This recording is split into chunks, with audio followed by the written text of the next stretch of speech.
if I'm going to wear a tie, I might as well wear no pants, right? Welcome. I'm Halcyon, and this is Hug Nation. Today, I've got a bunch of things that I want to talk about. And one of the things I want to talk about is going to Nick's memorial this weekend, but I'm going to save that for later in case it gets me weepy, so that I can at least have a portion of this video where my eyes are not puffy and red. You know, who knows? Maybe, who knows? But occasionally, I have been known to emote in dramatic ways. So instead, I'll skip to hyenas. No, I'm sorry, hernias. You may have seen a Facebook Live I did last week when I, right after working out, ran and instead of calling a doctor or a nurse or an ambulance or checking WebMD, I turned on Facebook Live and started complaining about the bulge and pain in my abdomen. And I learned a few things from this process. This is not the first time I have come online and looked for medical advice. It's actually kind of a hobby of mine because it is so interesting the way people diagnose through the internet. Obviously, it's really a beautiful illustration of how all of us perceive the world through our filters. If you, for example, once had a surgery because of your hamstrings, then anytime someone has a leg issue, you're like, it's probably hamstrings. If you, when you were a little kid, had a cockroach crawl in your ear, then anytime somebody says anything about balance or ailments of any sort, you're like, it's probably a cockroach in your ear. In fact, a lot of people don't even say it's probably, they say, what you've got is a cockroach in your ear. You need to go straight to the doctor. You need to go straight to emergency room. And I so appreciate everyone's perspectives. But it's fascinating. If you get enough responses, you will have incredibly competing advice. You know, put pressure on it. Don't put pressure on it. Use heat. Use cold. Elevate. Submerge. You know, it's a kind of a beautiful illustration of how our perceptions affect our reality and how our experiences affect the way we see the world. So this one was a little different because I was pretty sure from the get-go that this was a hernia. And as I was asking for advice, there were a lot of people that gave me, other diagnoses and a lot of people that said get to the hospital. But the wonderful thing that I did receive from this experience was that there were people who had multiple hernia experiences. And so as people were sharing their experiences, I was able to get a much better sense of the severity of what was going on, the need to see medical advice, and I was able to actually relax and go, oh, okay, I can probably wait until Monday to talk to a doctor. And in fact, I was talking with someone online and they said, well, if you can push it and it can go back in, that's a hernia. And I was like, thunk. Hey, it went back in. Yay, this is just like going to a doctor, except using Messenger. So with that being said, I've decided to do my own surgery. I'm going to use YouTube and just do some tutorials, sharpen up one of my steak knives.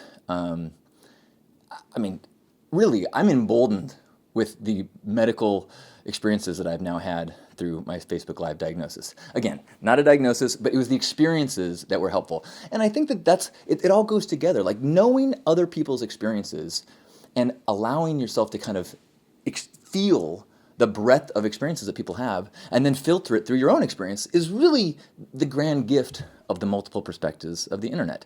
Anytime you take one person and go, oh my gosh, that's absolute, then that's when you get the oppositional logic, whether it's microwaves will destroy your home or, well, there's a lot of issues where people get very aggressive on both sides. Luckily, hernias is not so divisive.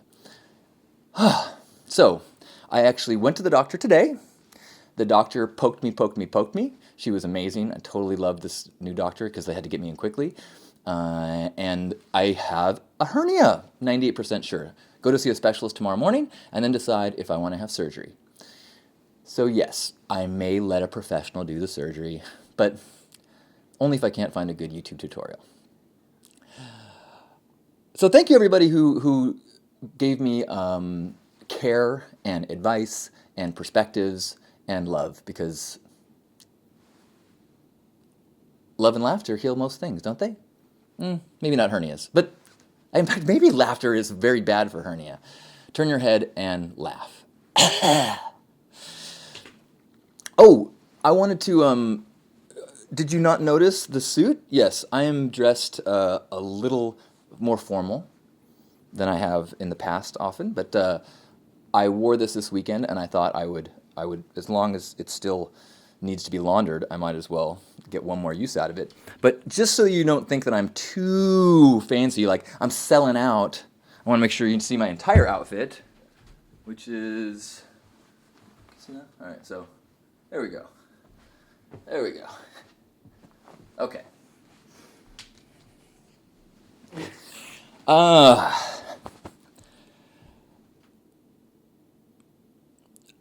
wanted to talk a little bit about. Okay, let me try this again. I've been having a really fascinating experience with the promotion of my show that's next Sunday, and you've heard me talking about it a lot. If you are in town and thinking of going, please get a ticket in advance. It is not a huge venue. There is a good chance it will sell out, and I want to make sure that I can get people in that want to see it. Let me do this with a little intro in case I want to make a clip out of this. I'm Halcyon. Welcome to Hug Nation. And today I want to talk about coming out of the closet.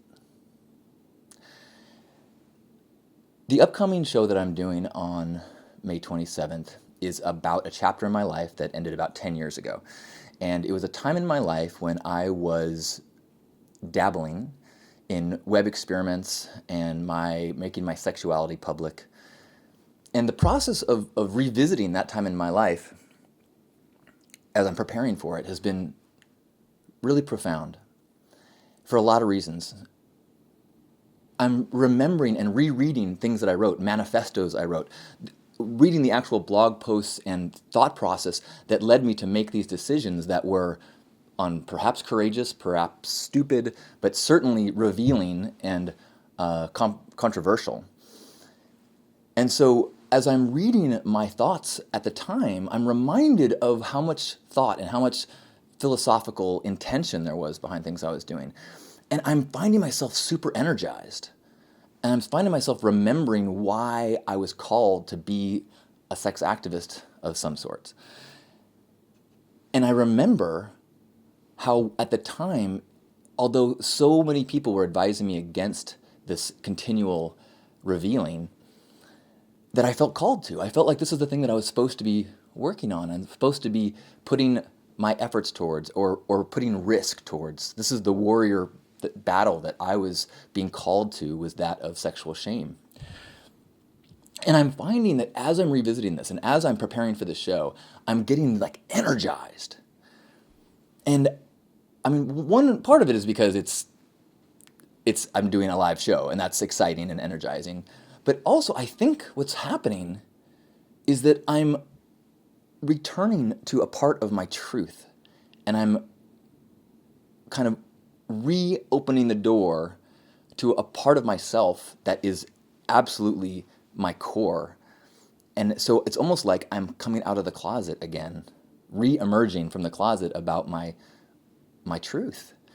And that there is a part of me that is called to be a warrior in this realm. And so as I am returning to the battlefield and returning to my purpose, the energy is returning. It's like when you have something that gets you excited, that is your joy. And as I'm having this happen to me, I'm like, oh my gosh, like this is almost like a visceral sensation that is like a biological indicator of me being in my purpose. Of course, when you're dealing with sexuality, there's all sorts of biological indicators, so maybe I'm just turned on. But maybe not. Maybe this maybe I have been out of alignment in some degree, and maybe I have slipped back into the very thing that I was trying to combat and I was trying to fight. I don't know why I'm using so much like aggressive terms. I think because I had to at the time, and I think I have to now because there will be opposition, and there has been opposition. As I have brought this up, and people realize, oh wait, what is this show about? There are people that have been somewhat judgmental, or they have challenges seeing how I could be involved with this realm that is dirty or dark or perverted or crass. And maybe it's there's the fear maybe it's the unknown, but I feel this like if this is what humans feel when they're in their purpose, I feel like super excited, like, oh, this has been missing. I've been trying to figure out what I should do, and I feel now that I'm being called. And it's like, yes! Now, of course, there is consequences to this, which is kind of what makes it art. This expression will have consequences. This expression, but as people have been trying to advise me and share, like, well, is it better to keep your options open that are not right for you, or better to dial in to what is perfect for you? So maybe everything has been leading to here. Maybe everything has been waiting for me to return to this focus on sexuality and our truth. I mean, the reason why I was doing this then, the reason why I'm returning to it now, one, the stories are hilarious, but two, people are sexual beings, and very few people are 100% vanilla in their sexuality. So most people live their entire lives with a mask of some sort. There's a part of who they are that is always being intentionally suppressed. And when you think about an entire culture, entire world that is operating with a universal level of inauthenticity and shame, that manifests in so many dangerous and scary ways. So I'm getting energized thinking about it. Like, all right, this is time. This is my time to suit up. This is my time to be brave and listen to my heart and my loins. So I hope you can make it to the live show, and if not, I hope you can be supportive of me in the journey in this direction. But honestly, if it doesn't resonate with you, or we are no longer in alignment, that's okay too. That's okay too. Because art that appeals to everyone,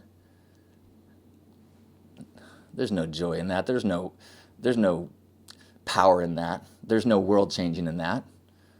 That's decorative plates. Yeah. So as I am getting ready to celebrate my birthday next week and begin the second half of my life, I feel this rebirth happening. So what a perfect time to wear a birthday suit. So thank you so much for all the support so far, and for all those who have been searching online trying to find dirty pictures of me. Not so easy, is it? So thank you for the support, and I hope you can make it to the show. And if you want to send me nude photos as a show of solidarity, I support that too. Thank you. I love you.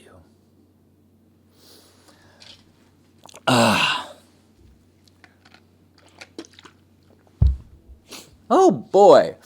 Yes, I am a Gemini. My birthday is actually May 28th. The show is on the 27th. May 28th. My brother's birthday is tomorrow. We're both Geminis.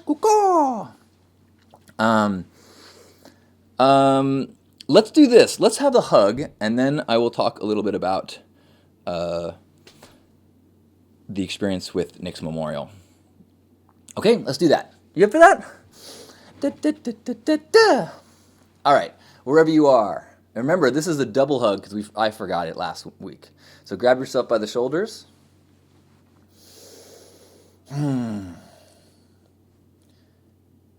a moment of appreciation for this body, this incredible miracle machine that converts food into energy, that processes the light and stimulus of the world and allows you to make sense of all the floral and fauna and people and thoughts and music.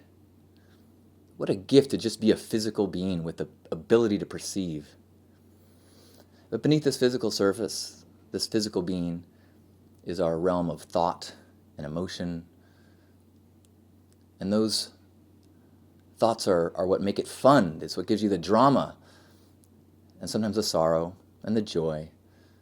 And it's based on your perceptions and your experiences, and it sometimes can make you feel that you're at odds with other people who think about things differently. But this is just another layer. It's just a level. It's not who you are. It's fun to put on a jersey and think you're on one team and somebody's on the other team. That's what gives it drama, but it's just for fun. Beneath that is who you truly are. The energy that flows through all people. Woo.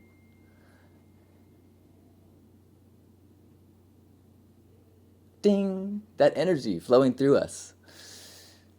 So let's just take a moment now and be that energy. Let's allow that love and light to shine through us, not as our physical selves, not as our thoughts and jerseys and teams, but just as a part of the one. For 3 breaths. In through the nose.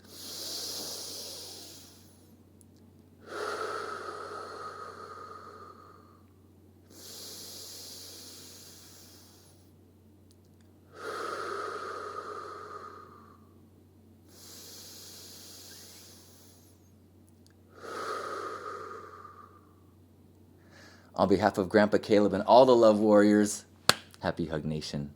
I love you. I love you. Thank you everyone who is here live. Thank you everyone who is watching the YouTube broadcast. Thank you everyone who is listening to the podcast, the audio only. I'm now going to do a secret hand sign that the audio listeners will not be able to see. Just kidding, I didn't do anything. Thank you for being here for the hug. And so now I want to, before we get too casual, before I take off my coat jacket, I mean, I am wearing just neon pink underwear, so it's a little casual, but I am wearing a suit and tie other than that.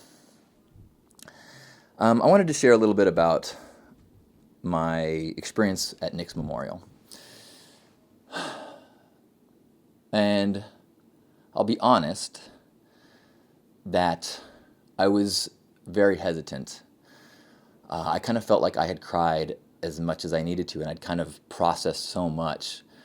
And the idea of revisiting that place, revisiting the grief, was not something that I was looking forward to. And in fact, I was even wondering, like, am I going to feel weird when everybody else is doing grieving and I've kind of already processed it? Yeah, that's not exactly how it went down.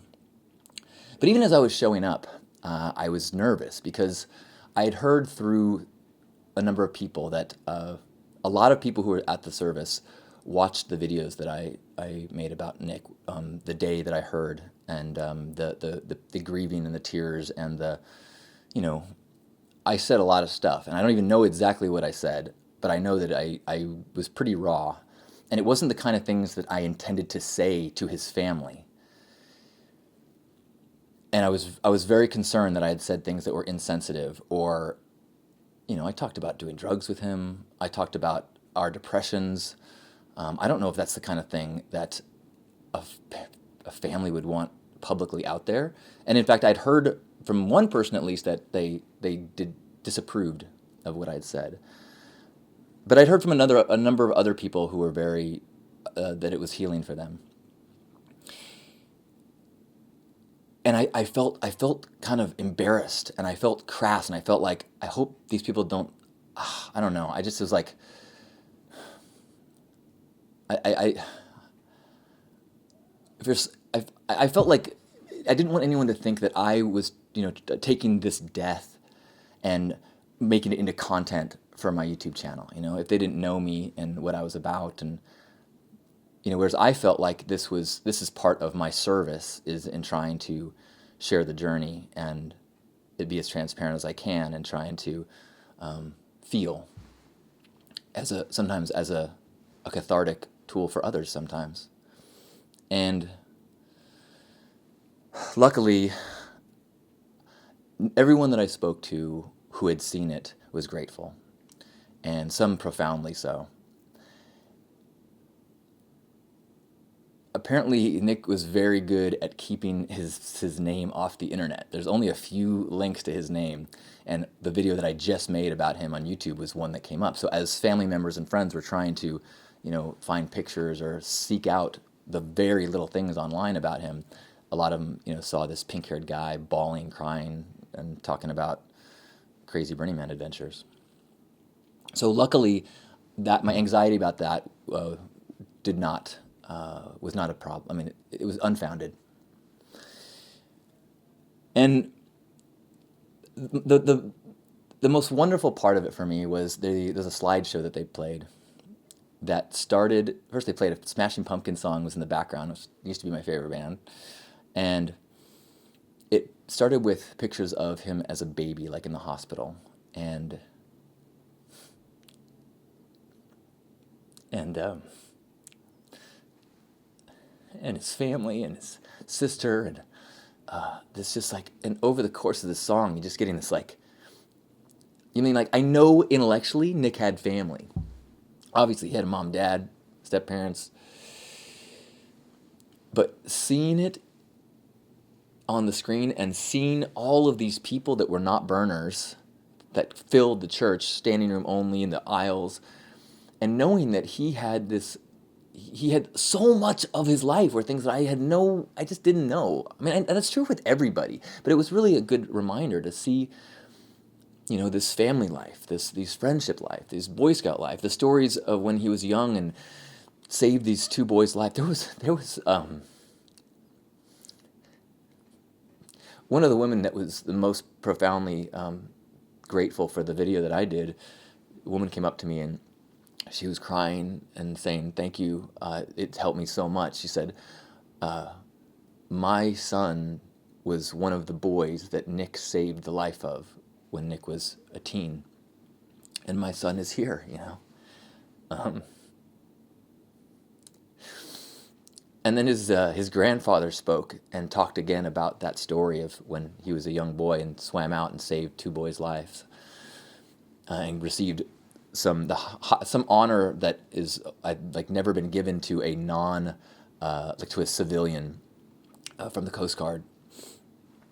And then his dad shared that he's a saver of lives, and then shared that that at least two lives already have been saved by his organ donor, his organ donations, and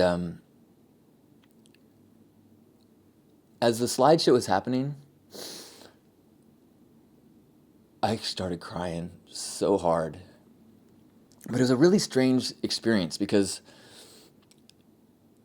I was trying to, like, I knew I was there for the family, I mean, yes, for me, but later we had a thing for us. We had the fire garden gathering, and this was to show support the family, and as I'm sitting there and just like tears are starting to flow, and I'm starting to like, at first I was just weeping, and then I was like white knuckling, holding it, like, no, I couldn't hear anybody else crying, and so I was like, I don't know if this is right or wrong, like, but it's like, I don't want to, I don't know, and maybe this is a something I need to work through. Like, I didn't want to do the wrong thing. I didn't want to make the parents and the family's experience any worse or more painful, or make people lose it. And so I just sat there and just like tensing my whole face, and just like tried to like blot my tears and wipe the snot as I could, because man, seeing the parents and the grandparents and his sister was it reminded me that although I have processed a lot and I feel like I'm at peace, I still miss him, and I have these moments where I'll have a twinge of like, oh, fuck, what do I have to help Nick get out of some jam? Oh, no, no. The reason he's in my mind is not because, the reason he's in his mind is because, yes, something major happened with Nick lately, but it's not something we can fix. And in seeing the grief and seeing the family that were so much closer, the the grief really was powerful. But it's another thing that I'm so grateful for the Burning Man experience and the temple experiences is how, like, if this was my thing, I would be wailing and I would be bawling because I actually really, that maybe not enjoy is the right word, but I feel alive in that place of abandon, in that place of feeling intensely. And it's almost like a flow state, like it's so intense, and I'm not, my hands are off the wheel and I'm just like floating in this cosmic emotional tornado. So it was beautiful, and it was really nice. They had an opening and a closing by the minister, just a few minutes, which was very much not my style, and I don't think Nick's style. But everything else, it was led by his lifelong friend and a mentor who just told these great stories and just had so much love and kind of really embraced all parts of Nick. In fact, he started by saying, I keep thinking of the line, "When the going gets weird, the weird turn pro," which is a Hunter S. Thompson line. And I think Nick would have liked that was said at his funeral very much. And then we got to, we that finished up. There was a little reception, and then we went to the Fire Garden, which is the location, beautiful event location that Nick very much enjoyed going to dance parties there and gatherings there. And that's where I met him. And it's where, when he first kind of started talking to me about Burning Man and how much he wanted to be a part of Pink Heart. And it was really cool as I got to talk to family and people that were not burners, but they explained to me why it made so much sense. Like, Nick was someone who was an Eagle Scout, and he was someone who liked to help people. So I can't remember the wording. Someone said it was like forceful service or something. Like he would like knock you down to help you, whether you liked it or not. But he's just someone who really wanted to help and be of service, whether you like it or not. And so to hear these other parts of his life and how the reason why he was so drawn to Pink Heart, I don't know, it made the story more, not the story, but it made all of these pieces fit together and made me feel more proud about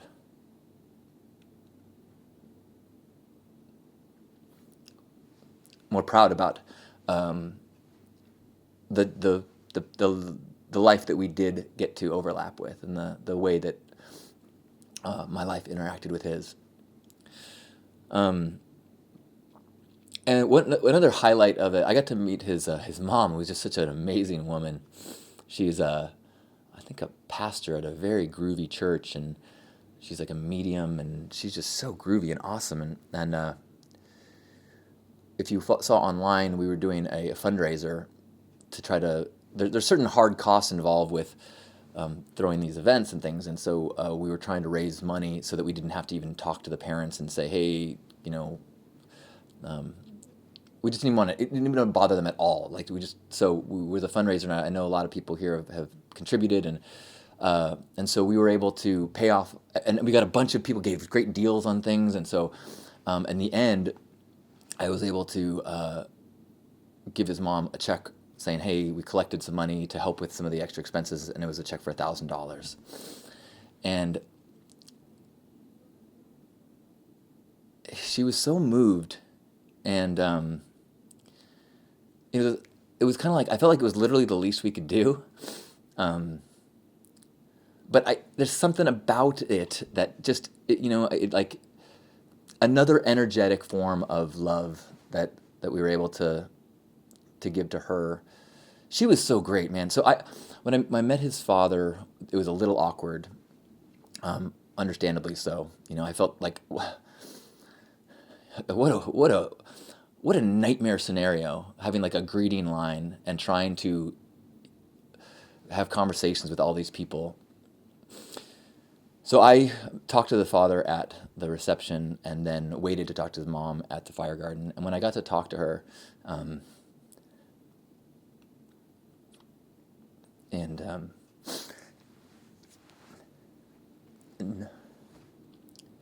and she was talking about parts of, how Burning Man meant to him, and she was like, "Oh my gosh, I so wanted to meet you. He talked about you," and then I was trying to share some stories that would, you know, tell her how much he affected my life, and I was just trying to say some words that would say something right, and and I started kind of wavering like this, and she just said, "There's nothing to say," and she grabbed me,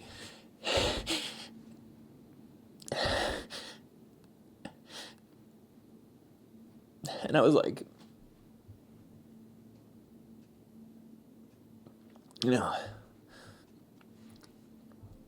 all I wanted to do is help her, and but she was like she was there for me, and it kind of made sense. Some of the some of the some of the things about Nick I could see coming from a woman with that kind of heart.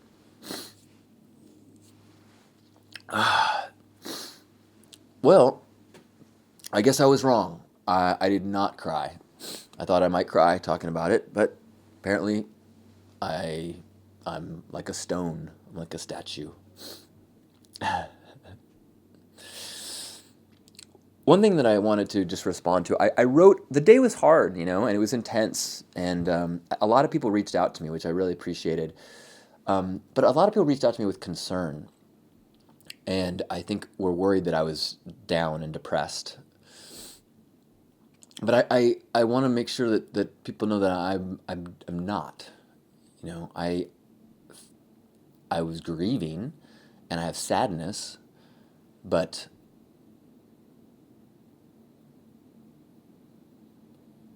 I don't feel bad. I don't feel distraught. I don't feel lost. I feel alive and I feel grateful for Nick. I feel grateful for who he was in my life, and I feel grateful for his impact on my life through his death. Like I feel like I got a smack in the face. I feel like th- like like I can hear his voice kind of saying like, "What the fuck are you doing?" Like, okay, all right, right. I can't no more bullshitting. Like that's fucking sorry, yeah. Like, okay, I'm here. I'm alive. I had a lot to do. Thanks, Nick. I'd forgotten that. So, I feel great right now. That could change at any moment. But it was a really beautiful ceremony. It was a beautiful service. There was a lot of beautiful people, and it was nice to connect with so many Pink Heart people and people that drove very far to share this, to share hugs and stories and incredible appreciation and gratitude for Heather, who did so much organizing and was the liaison with the family and just uh,